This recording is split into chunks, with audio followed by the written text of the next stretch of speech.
এবার এজেন্ট গ্রেফতারির শঙ্কা মমতার, বিকল্প ব্যবস্থা রাখার নির্দেশ দিয়েছেন তৃণমূল নেত্রী। আইসি থেকে ওসি থেকে শুরু করে যত অফিসার্স আছে ইনস্ট্রাকশন পাঠানো হয়েছে তৃণমূল কংগ্রেসের বুথ এজেন্টদের আগে থেকে গ্রেপ্তার করে নাও। কেন? তারা যাতে বুথ কেন্দ্রে বসতে না পারে। আরে প্যারালাল মেশিনারি তৈরি রাখতে হবে। একজনকে আরেস্ট করলে আর একজন মা বোনদের এজেন্ট থাকবে, লড়ে যাবে। এত সহজ নয় বাংলাকে কাবু করার। ভাষার প্রয়োগ দেখুন, বলছে গরমে পুড়ে যাবে, যদি জ্বলে যায় বার্নল রেখে দাও, বোরোলিন রেখে দাও। এই সমস্ত সার্কুলার ইউজ করা হয়েছে। আমি যখন বলছি তখন আমি দায়িত্ব নিয়ে সার্কুলারটা দেখেছি বলেই বলছি। কাদের এত ভয় দেখাচ্ছেন, কাদের এত চমকাচ্ছেন? হিম্মত থাকলে সরাসরি মানুষের সাথে লড়াই করুন। বন্যা নিয়ন্ত্রণে কেন্দ্রের পাঠানো টাকা নিয়ে দুর্নীতি করেছে তৃণমূল। মালদার মানিকচকের সভা থেকে চড়া সুর অমিত শাহ। ये ममता दीदी, मालदा राहत का घोटाला, भूतनी दियारा, पंचानंदपुर बाढ़ आई। केग रिपोर्ट ने बताया बाढ़ के लिए मोदी जी ने भेजा हुआ 100 करोड़ रुपया घोटालेबाजों की भेंट चढ़ गया। शर्म करो ममता दीदी, मालदा वालों के बाढ़ की राहत का रुपया आपके कट मनी वाले ले गए हैं। दीदी, हम कट मनी वालों को उल्टा लटका कर सीधा करने का काम करेंगे।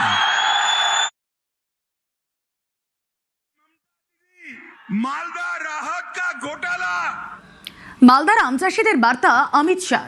বিজেপি ক্ষমতা এলে প্রতি মণ্ডলে কোল্ড স্টোরেজ তৈরির প্রতিশ্রুতি। একই সঙ্গে তৃণমূলকে নিশানাও করেছেন অমিত শাহ। ये मालदा से हमारा गुजरात 5000 किलोमीटर दूर है, मगर गुजरात के बाजार में भी मालदा की आम आते ही चटाचट बिक जाती है।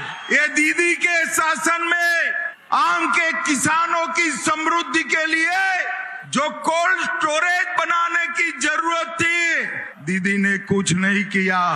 भाजपा सरकार बना दो, हर मंडल में एक कोल्ड स्टोरेज बनाने का काम भारतीय जनता पार्टी करेगी। भारतीय जनता।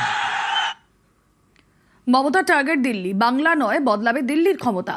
বাংলা জিতে দিল্লি জয়ের শপথ। শুভবর্ষের না আগে শপথ নিন।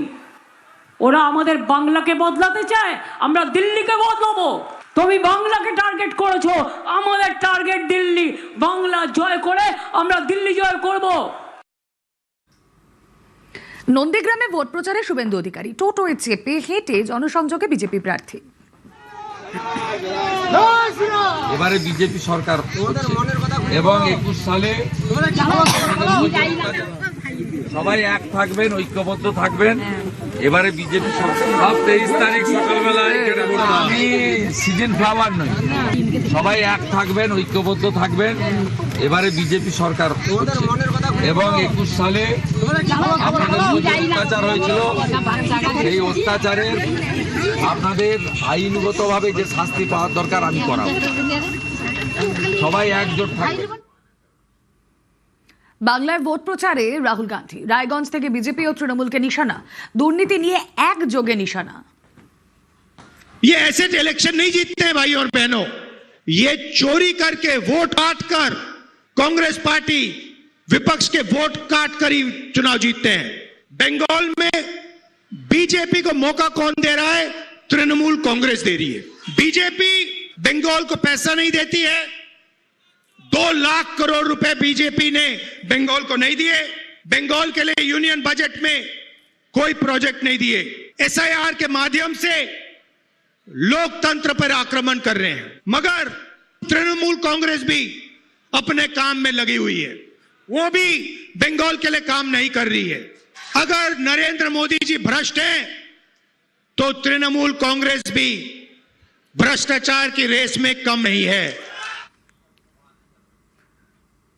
আসুন এবার আপনাদের গোয়ালপুকুরের ছবি দেখাই। দেখুন হেলিকপ্টার উঠছে, হেলিকপ্টার উঠছে আর সেই হেলিকপ্টারের হাওয়া, সেই হাওয়ায় উড়ে গেল চাল। কপ্টারের হাওয়ায় চাল উড়লো, শ্রমিকের কপ্টার। সেই শ্রমিকের কপ্টারের হাওয়ায় চাল উড়ে গেল। গোয়ালপুকুরে সভা ছিল শ্রমিকের, সভাস্থলের পাশেই কপ্টার নামার ব্যবস্থা। চপার নামার সময় কয়েকটি বাড়িও ক্ষতিগ্রস্ত হয়। ক্ষতিপূরণের দাবিতে খুব স্বাভাবিকভাবে ক্ষতিগ্রস্ত পরিবার তারা সরব হয়েছে।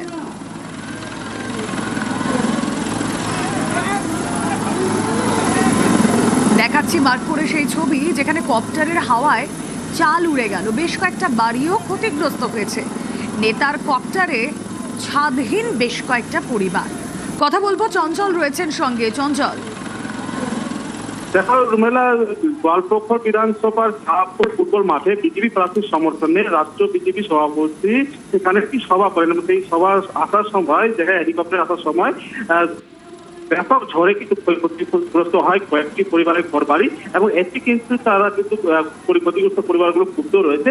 এবং এই বিজেপির সভাপতি যিনি বসেন তিনি কিন্তু আসছিলেন এবং আসার সময় যখন বাড়ি ঘরের উপর দিয়ে যখন হেলিকপ্টার আসে তখনই কিন্তু একবারে ঝড়ের মতন হাওয়া ওঠে, তাতেই ক্ষতিগ্রস্ত হয়। এই খবর পেয়ে কিন্তু ক্ষুব্ধ হয় পরিবারের লোকজন। তারা চাইছেন যে দ্রুত তাদের এই সমস্যার সমাধান করুক, কারণ রাতে যদি বৃষ্টি হয় তাহলে থাকবে কোথায়, এই কিন্তু প্রশ্ন তুলছেন পরিবারের সদস্য। যেহেতু খবর পেয়ে কিন্তু গোয়ালপুকুর বিধানসভা যিনি তৃণমূল কংগ্রেসের প্রার্থী রয়েছেন তিনিও কিন্তু ক্ষোভ উগরে দিয়েছেন বিজেপির বিরুদ্ধে এবং তার ক্ষতিগ্রস্ত পরিবারের ক্ষতিপূরণের দাবিও তুলেছেন তিনি। বেশ, ক্ষতিপূরণটা দিতেই হবে আপনাকে, এটাই বলছি আপনার কাছে অনুরোধ করে। সব যে হেলিকপ্টারের একটা নেতা আসলো না, বিজেপির নেতা, এই যে ওই নিয়ে গাড়ি দিয়ে ওই যে হেলিকপ্টারে ওই হাওয়ায় দিয়ে এগুলো উড়ে গেছে। হ্যাঁ, আমাদের বাড়ি কি ক্ষতিগ্রস্ত হয়েছে? ক্ষতি তো এই বাড়ি ঘর আর ওই যে ছিল আমাদের, মানে সব মানে বাড়ি ঘরে তীরে চালটা উড়ে গেছে। হ্যাঁ ওই যে উড়ে গেছে, দেখেন ওইদিকে আরো আছে। আমরা গরিব মানুষ, এই বাড়ি ঘর মানে ঠিক করতে হবে, তার মানে ওইটাই তোমরা দিয়ে দিবা। এটা হেলিকপ্টার দিয়ে ভাঙছে, বিজেপি নেতা আসছে কি আসছে, উড়ে হেলিকপ্টারটা এক পাক ঘোরালো, টিন সবগুলো তুলে নিল, মাটি যা ছিল সবগুলো ভেঙে দিয়েছে। সব ভেঙে গেছে? সব ভেঙে দিয়েছে। ঘরে ছিল আচ্ছা, লোন বলতে গেছিলাম। কি চাইছেন এখন? এখন ঠিক করবে, কোথায় থাকবে?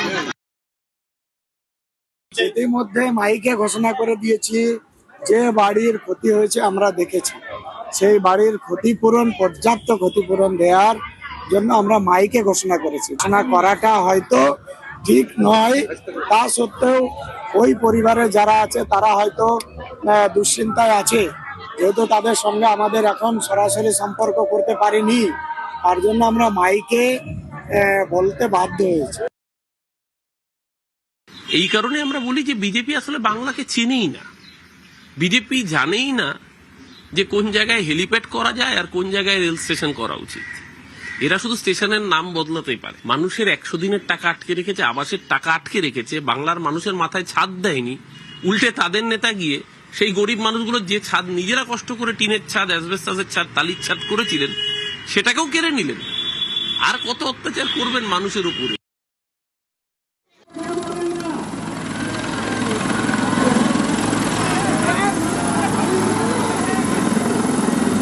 তৃণমূলের 100% কাজ হয়ে যাওয়ার পরেও এই বাংলায় এরকম বাড়ি থাকে কেন যেখানে কি না চাল উড়ে যায়? কে তাদের প্রধানমন্ত্রী বাড়ি দিতে মানা করেছিল? কারা কোথায় কাটমানি খেয়েছে? এই যোজনাগুলো কেন হয়নি? হেলিকপ্টার নামার জন্য উড়েছে, যদি ঝড় হতো তাহলে উঠতো, আরও খারাপ হতো। এই কথার উত্তর মানুষকে, তৃণমূলকে দিতে হবে। বিজেপি আসার পরে এমনই বাড়ির ব্যবস্থা করতে হবে যাতে রোটারের হাওয়া নয়, যে কোনো বড় ঝড়কেও যাতে তারা কমব্যাট করতে পারে, যাতে লড়তে পারে, কারুর মাথার উপর থেকে যেন চাল না চলে যায়। ভোটের মুখে সক্রিয় ইডি। দিল্লি থেকে গ্রেফতার আইপ্যাকের অন্যতম ডিরেক্টর বিনেশ চান্ডল। আইপ্যাকের আরেক ডিরেক্টর প্রতীক জৈনের স্ত্রী এবং ভাইকে বুধবার দিল্লির অফিসে তলব করেছে এনফোর্সমেন্ট ডিরেক্টরেট। আর এই নিয়ে ভোটের বাংলা গরম, তরজায় তৃণমূল বিজেপি।